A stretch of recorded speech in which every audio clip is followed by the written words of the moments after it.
सभी गुरु भाई बहनों को सादर जय गुरुदेव। आज का सत्संग वीडियो बहुत ही स्पेशल है क्योंकि आज का सत्संग पूज्य पंकज जी महाराज जी का सत्संग है। महाराज जी ने बताया है कि जीते जी मरना सीख लीजिए, नहीं तो वापस नरको 84 में जाना पड़ेगा।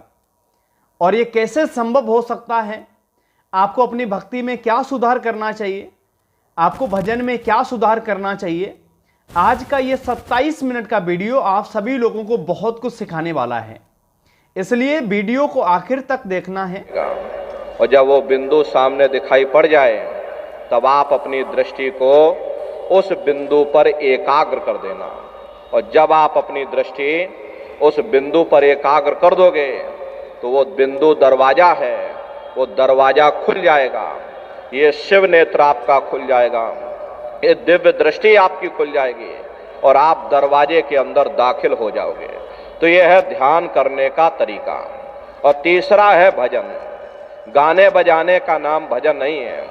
नाच गाना ढोल मजीरा, इसका नाम भजन नहीं है। भजन कहते हो शब्द को सुनना, उस नाम को सुनना, उस देववाणी आकाशवाणी को सुनना जो 24 घंटे तुम्हारे सब के अंदर गूंज रही है। तो कैसे आप लोग भजन करोगे, जरा अच्छी तरह से समझ लीजिए।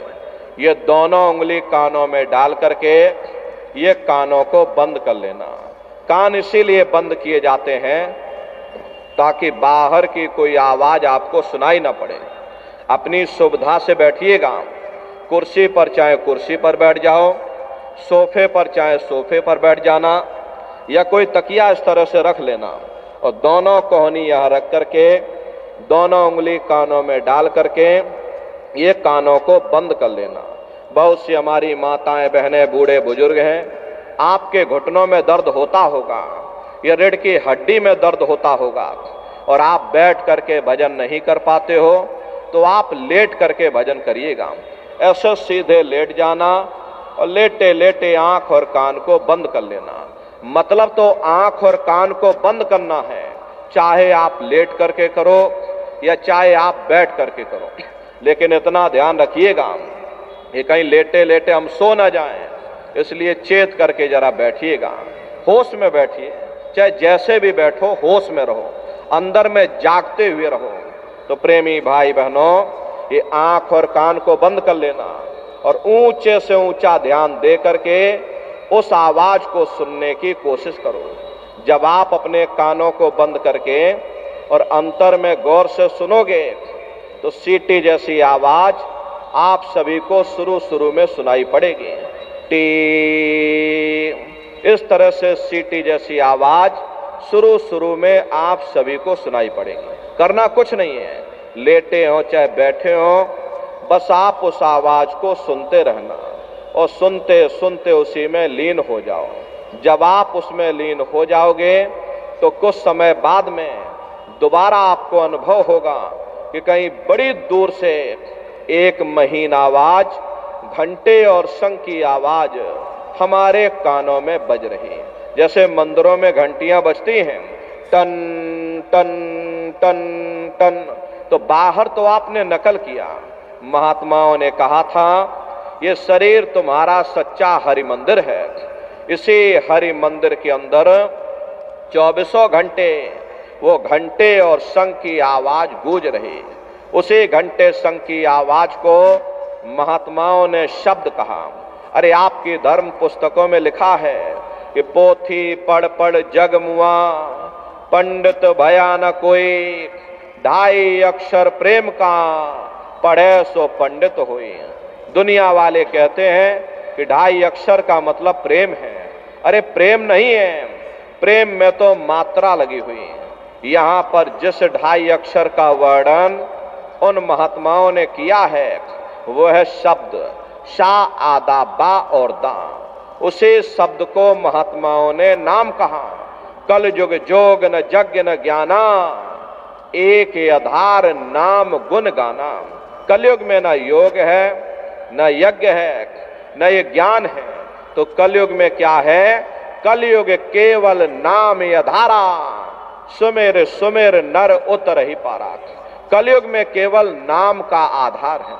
यहां पर नाम दो तरह के होते हैं, एक वर्णात्मक नाम होता है, दूसरा ध्वनात्मक नाम होता है।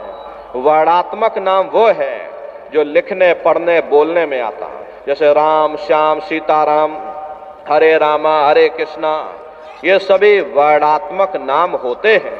लेकिन संत महात्मा उस ध्वनात्मक नाम की महिमा गाते हैं जो न लिखने में आता है न जवान से बोलने में आता है। प्रेमी भाई बहनों, यही मीराबाई ने कहा कि पायो जी मैंने नाम रतन धन पायो, वस्तु अमोलक दे मेरे सतगुरु, कृपा कर अपनायो, पायो जी मैंने नाम रतन धन पायो। उसी घंटे संग की आवाज को महात्माओं ने शब्द या नाम कहा, उसी घंटे संग की आवाज को मुसलमान फकीरों ने कलमा कहा, उसी घंटे संग की आवाज को गुरु नानक शाहम ने अनहद वाणी कहकर याद किया, उसी घंटे संग की आवाज को ईसा मसीह साहब ने वर्ड या लागस कहकर याद किया।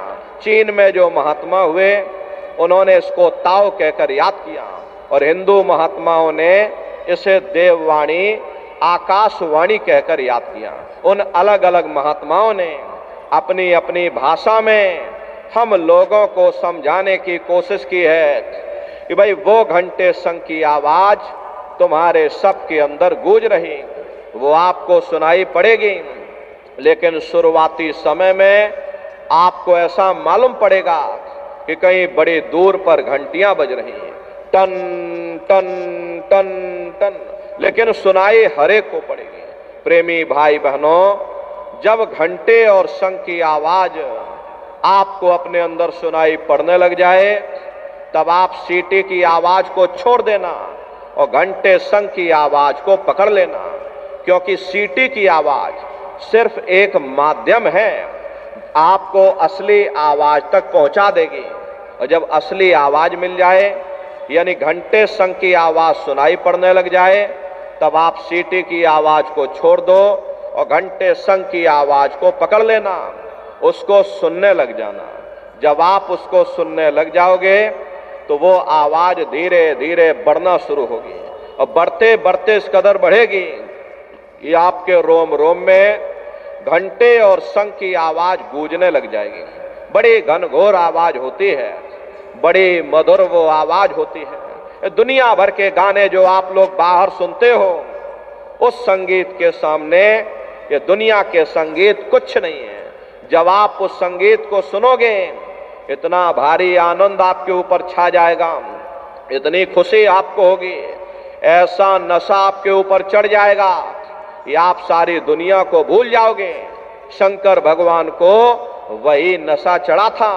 शंकर भगवान कोई गांजा भांग नहीं पीते थे, ये तो हमने आपने शंकर भगवान को भी बदनाम कर दिया कि शंकर भगवान गांजा भांग पीते थे, तो चलो हम भी गांजा भांग फूकेंगे, तो सब के सब गजेड़ी हो गए। प्रेमी भाई बहनों, शंकर भगवान ने कभी गांजा भांग नहीं पिया।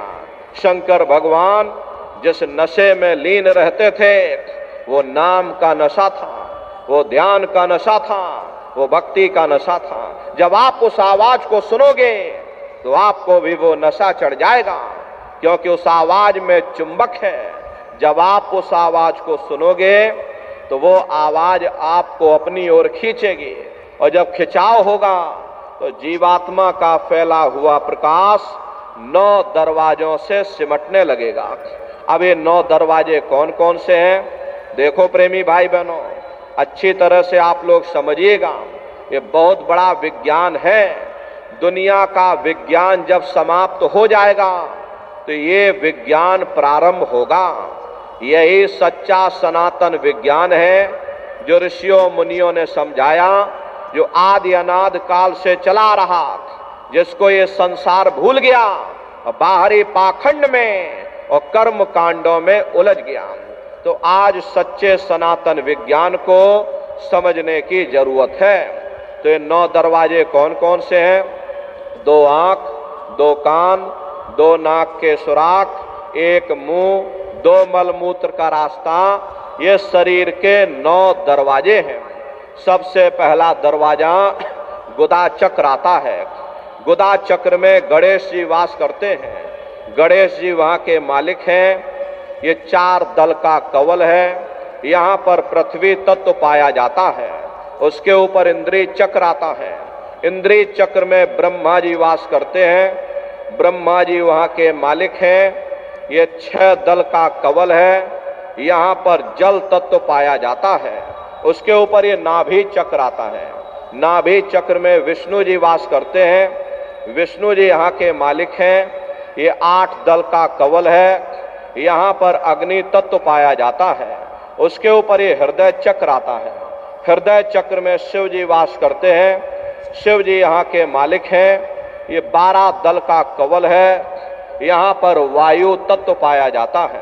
अरे वास तो वो ऊपरी मंडलों में, ऊपरी लोकों में वास करते हैं, लेकिन उनका प्रकाश, उनकी किरणें इन चक्रों पर पड़ती हैं।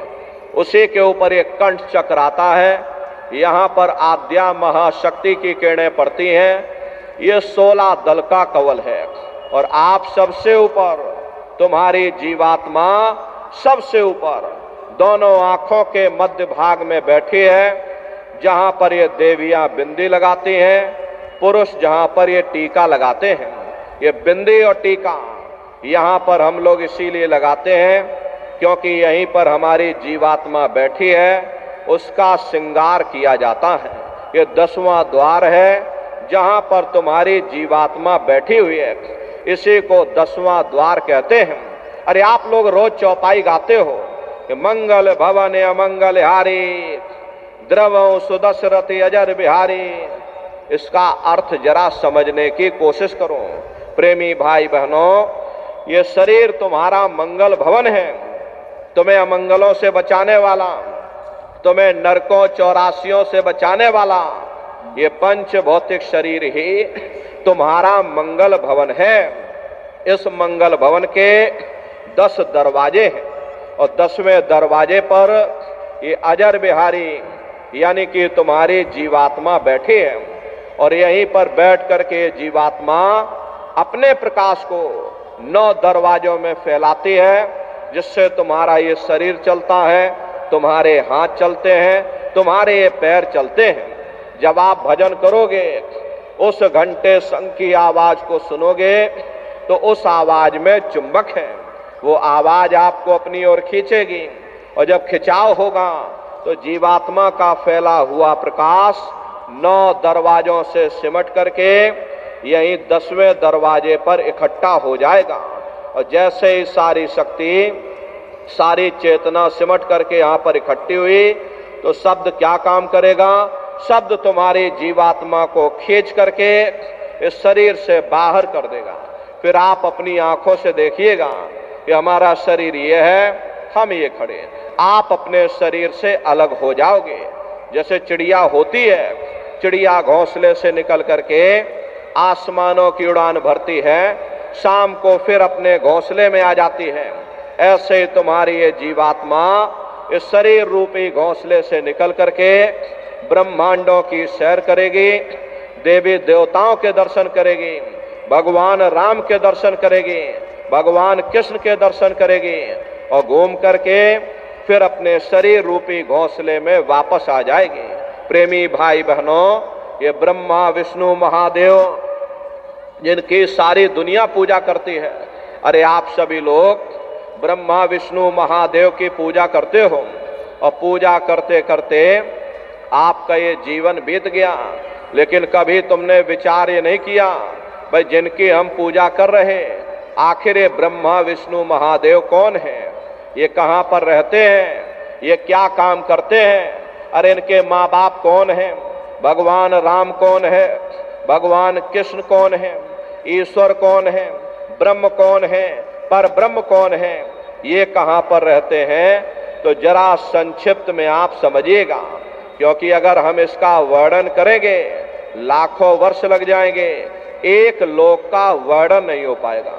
इतने विशाल लोक इस आसमान के ऊपर बने हुए, लेकिन संक्षिप्त में हम आपको बता रहे कि किन किन मंडलों को पार करते हुए तुम्हारी ये जीवात्मा अपने 5वें मंडल पर यानी कि सचखंड में पहुंचेगी। रास्ते में कौन कौन से देश मिलेंगे, उस देश के कौन कौन से राजा मिलेंगे, तो जरा संक्षिप्त में आप समझ लीजिए।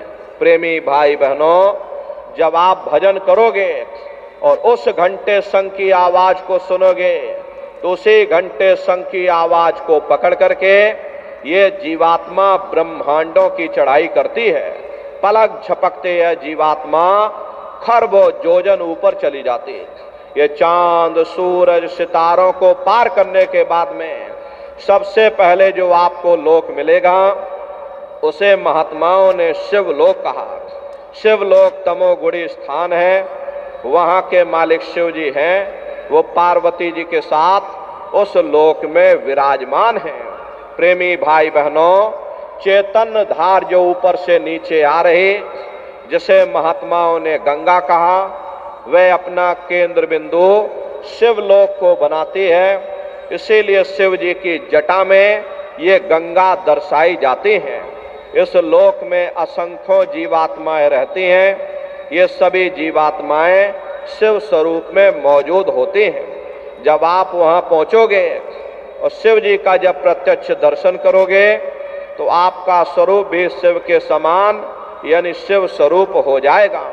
शिव जी का दर्शन करने के बाद में फिर जब आप ऊपर चढ़ोगे, उसी के ऊपर ब्रह्मा जी का लोक आएगा। ब्रह्मा जी का लोक वो रजोगुणी स्थान है। वहाँ के मालिक ब्रह्मा जी हैं। वो गायत्री, सावित्री और सरस्वती के साथ उस लोक में विराजमान है। और ब्रह्मा जी का दर्शन करने के बाद में फिर घंटे शंख की आवाज को पकड़ करके फिर जब आप ऊपर चढ़ोगे, उसी के ऊपर विष्णु लोक आएगा। घंटे और शंख की आवाज को पकड़ करके रखना पड़ता है। यदि आपने उस आवाज को वहां छोड़ दिया, तो सेकंड भर आपको नहीं लगेगा, धड़ाम से आप अपने शरीर में वापस आ जाओगे और इन बाहरी आंखों को खोल दोगे। कभी कभी साधक शब्द को छोड़ देता है, क्योंकि उन लोकों में पहुंच करके इतने सुंदर सुंदर दृश्य दिखाई देते हैं, इतने सुंदर सुंदर लोग दिखाई देते हैं, इतने सुंदर सुंदर देवी देवता दिखाई देते हैं, सुंदर सुंदर बाग बगीचे दिखाई देते हैं। मन करता है कि सारी जिंदगी यहीं पर गुजार दें। ऐसी दशा में गुरु भी अगर साधक से कहता है बच्चा ऊपर चलो, साधक ऊपर जाने को तैयार नहीं होता, क्योंकि साधक का मन उसी में फंस जाता है। और ऐसी दशा में साधक शब्द को छोड़ देता है, और जैसे ही आपने शब्द को छोड़ा, वो सारे दृश्य अपने आप गायब हो जाएंगे। और प्रेमी भाई बहनों, धड़ाम से आप अपने शरीर में वापस लौट आओगे। इसीलिए शब्द को पकड़ करके रखना पड़ता है। तो ब्रह्मा जी का दर्शन करने के बाद में फिर जब आप ऊपर चढ़ोगे, उसी के ऊपर विष्णु लोक आएगा। विष्णु लोक वो सतोगुणी स्थान है। वहाँ के मालिक विष्णु जी हैं। उनका बड़ा मनमोहक स्वरूप है। उनकी 4 भुजाएं हैं। चारों भुजाओं में शंख, गदा, पद्म और चक्र सुशोभित हैं। और आप क्षीर सागर में लक्ष्मी जी के साथ विराजमान हैं। ये तीनों देवता ब्रह्मा, विष्णु, महादेव अपने अपने लोक में बैठ करके राज कर रहे हैं। एक रचयिता है जो हम जीवों को रचता है, एक पालनहार है जो हम जीवों को पालता है, एक संहार करता है जो हम जीवों को नष्ट कर देता। एक का काम है शरीर को बनाना, एक का काम है शरीर की सुरक्षा करना, एक का काम है शरीर को नष्ट कर देना। इनकी जो माता है वो आद्या महाशक्ति है। ब्रह्मा, विष्णु, महादेव लोक के ऊपर वो आद्या महाशक्ति का लोक आता है। उसी को देवी दुर्गा का लोक कहा जाता है। प्रेमी भाई बहनों, उसी लोक को पार करने के बाद में सबसे पहला देश पड़ता है, या यूं कह लीजिए कि पहली राजधानी पड़ती है। बने रहिए वीडियो के आखिर तक।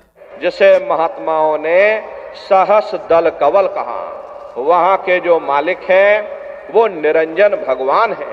ये ब्रह्मा, विष्णु, महादेव ये निरंजन भगवान के ही पुत्र हैं। और ये आद्या महाशक्ति ये निरंजन भगवान की अर्धांगिनी हैं। निरंजन भगवान स्वयं तीनों लोकों के मालिक हैं। उन्हीं को त्रिलोकी नाथ कहा जाता है। हिंदू उन्हीं को परमात्मा कहते हैं। मुसलमान उन्हीं को खुदा कहते, ईसाई उन्हीं को गॉड कहते हैं। ये जल एक है।